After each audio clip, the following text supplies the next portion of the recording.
Assalamualaikum warahmatullahi wabarakatuh. Halo, bagaimana kabarnya? Semoga kalian semua dalam keadaan sehat dan baik-baik semua. Oke, untuk perkuliahan kali ini kita akan membahas tentang penggolongan teori perencanaan. Yang akan saya bahas di sini ada dua, yaitu penggolongan teori perencanaan berdasarkan pendekatannya dan penggolongan teori perencanaan berdasarkan model kerjanya. Kita bahas satu persatu. Yang pertama yaitu berdasarkan pendekatannya. Jadi penggolongan teori perencanaan berdasarkan pendekatannya menurut Reikem dalam Planning Theory Prospect for 1980s ini dibagi menjadi tiga, yaitu yang pertama ada teori in planning. Ini merupakan suatu pendekatan kritis. Kemudian yang kedua ada teori of planning. Ini adalah pendekatan analitik. Yang ketiga adalah teori for planning. Ini adalah pendekatan normatif. Seperti apa itu ketiganya, kita bahas satu persatu. Yang pertama yaitu teori in planning. Filosofinya di sini adalah bahwa seorang planner itu sebagai pengkritik. Jadi apa yang dikritik? Yaitu kritik terhadap ilmu pengetahuan dan teknologi yang mengikuti azas positivistik. Jadi kalau saya refresh, positivistik itu yang terkait dengan blueprint planning. Jadi perencanaan yang sudah ada blueprintnya, semacam itu.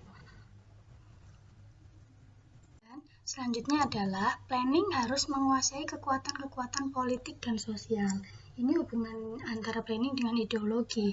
Jadi planning itu harus ada terkait kekuatan-kekuatan politik dan sosial yang harus dikuasai di sana. Misalkan di suatu daerah, jadi ya harus ada terkait orang-orang yang memiliki kekuatan politik dan kekuatan sosial itu didekati semacam itu. Kemudian planning juga merupakan suatu proses komunikasi, berarti ada komunikasi di dalamnya.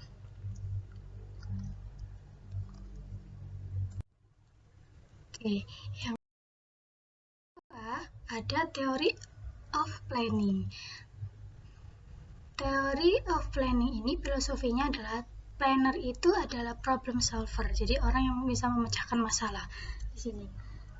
Fokusnya yaitu pada sistem perencanaan itu sendiri dan proses-proses dalam pengambilan keputusan itu. Jadi karena planner sebagai problem solver berarti ada suatu masalah yang harus dipecahkan, solusinya bagaimana. Kemudian memfokuskan diri pada penerapan teori-teori ke dalam praktek. Jadi teori-teorinya ini diterapkan ke dalam praktek di lapangan itu bagaimana. Kemudian yang ketiga itu ada teori for planning. Teori for planning ini filosofinya adalah bahwa plannernya itu sebagai agen moral, gitu, atau moral agen, bukan problem solver. Kalau yang kedua tadi adalah problem solver, namun kalau di sini dia adalah sebagai agen moral. Jadi fokus kelompok sasarannya adalah gerakan-gerakan masyarakat luas dalam rangka merumuskan kebijakan-kebijakan umum pembangunan.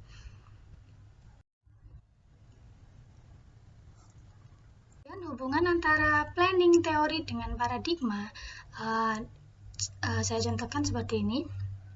Jadi ada planning teori itu misalkan adalah utopian planning. Jadi paradigma yang dianut adalah utopianisme atau teosentrisme. Kemudian karakter praktek perencanaannya itu menekankan pada urban design atau rural design. Jadi terkait desain. Kemudian kategori teorinya dia termasuk teori for planning. Jadi contohnya adalah teori Garden City itu menggunakan paradigma utopianisme, kemudian kategori teorinya adalah teori for planning. Kemudian yang kedua ada positivisme, paradigmanya positivisme. Planning teorinya yaitu blueprint planning, kemudian contoh teorinya urban design, land use planning, site planning. Ini juga masuk dalam kategori teori for planning. Kemudian yang ketiga ada paham atau paradigma rasionalisme.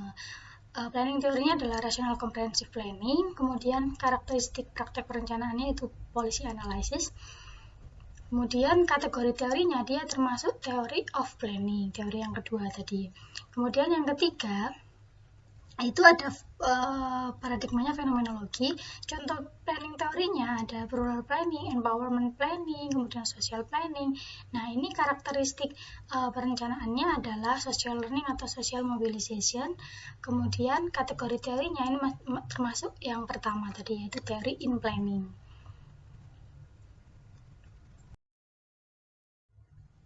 Kalau teori in planning, contohnya adalah advocacy planning. Jadi advocacy planning ini semacam perencanaan terkait pembelaan atau pemberian anjuran terhadap suatu kelompok masyarakat begitu. Jadi muncul pertama kali di Amerika.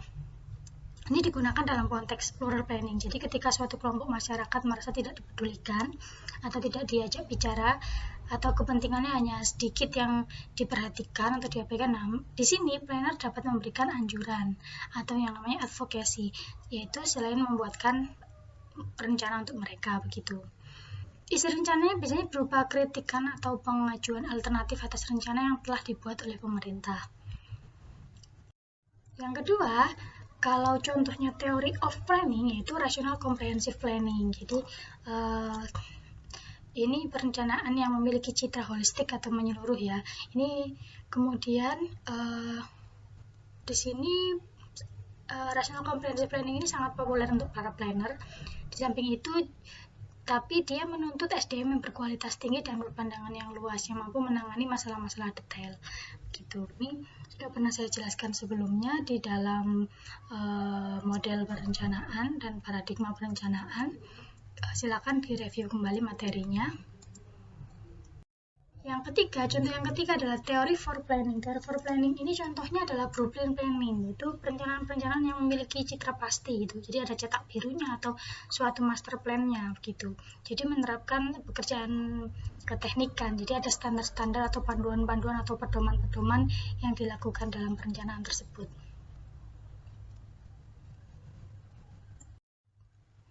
Oke. Yang kedua, penggolongan yang kedua yaitu berdasarkan model kerjanya. Jadi ada dua di sini. Kalau berdasarkan model kerjanya ada inductive planning, kemudian ada deductive planning. Seperti apa itu?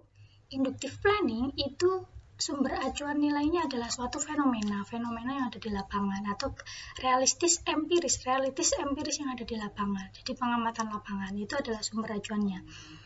Kemudian yang dikaji apa? Yaitu keunikannya, spasial atau budaya atau ekonomi atau sosialnya, tema-tema lokal yang ada di lingkungan masyarakat, itu yang menjadi unit kajiannya. Metode kerjanya yaitu eksplorasi hal-hal yang ada di lapangan. Itu dieksplorasi, dijelaskan lebih mendalam lagi apa saja hal-hal yang ada di lapangan. Kemudian perumusan konsep lokal dan tindakan. Kemudian ada juga negosiasi konsep dan tindakan. Semuanya diciptakan bersama masyarakat kalau yang inductive planning. Jadi kuncinya di sini yaitu bersama dengan masyarakat. Jadi dari bawah. Kalau inductive planning itu pendekatan yang dari bawah. Perencanaan yang dari bawah. Kemudian yang kedua ada deductive planning. Sumber acuannya apa? Kalau yang tadi inductive planning sumber acuannya adalah terkait dengan hal-hal yang ada di lapangan. Kalau deductive planning ini sumber acuannya adalah norma, kemudian pedoman, undang-undang, RPJP, konsensus politik atau kebijakan atau arahan apapun. Jadi ada acuannya. Acuannya itu ada suatu hal tersendiri gitu, bukan dari lapangan, tapi udah ada acuannya tersendiri. Kemudian unit kerjanya atau perencanaannya itu terkait kebijakan, strategi atau konsep begitu.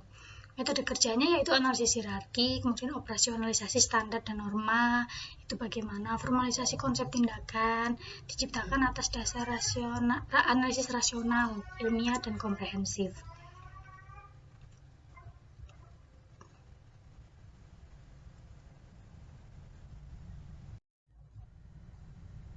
Ini adalah perbedaan dari pendekatan induktif dan deduktif. Jadi kemudian yang pertama yaitu terkait implikasi preskriptifnya. Jadi implikasi hasilnya yang diresepkannya itu apa?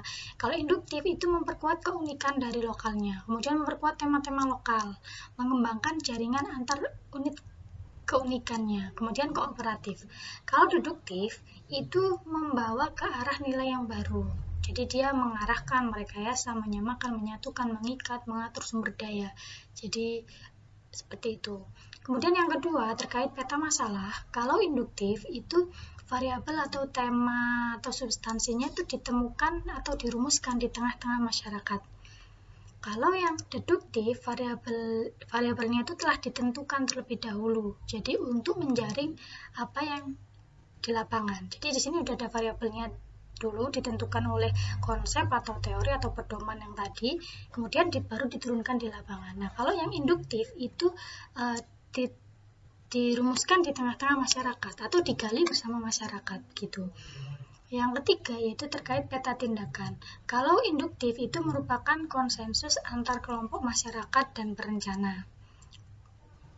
Kemudian target dan sasarannya fleksibel. Jadi karena dia hubungan dengan masyarakat, jadi dia fleksibel.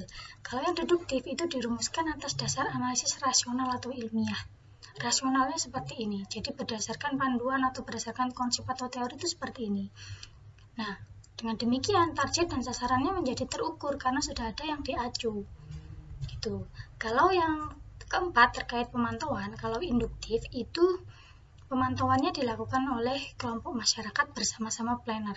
Kalau yang deduktif itu berdasarkan expert judgment, jadi judgment dari orang-orang ahli atau penilaian dari orang-orang ahli.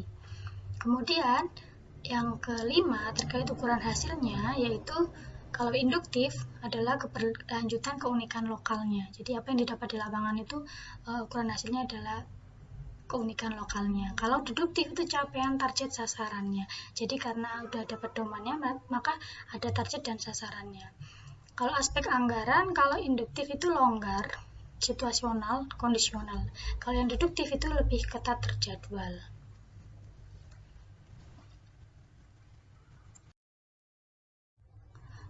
Demikian penggolongan teori perencanaan berdasarkan pendekatannya dan berdasarkan model kerjanya. Terima kasih telah mendengarkan. Kita tutup kuliah hari ini dengan membaca Alhamdulillah bersama-sama. Alhamdulillahirrahmanirrahim. Semoga apa yang kita dapat hari ini dapat bermanfaat bagi kita semua. Saya tutup. Assalamualaikum warahmatullahi wabarakatuh.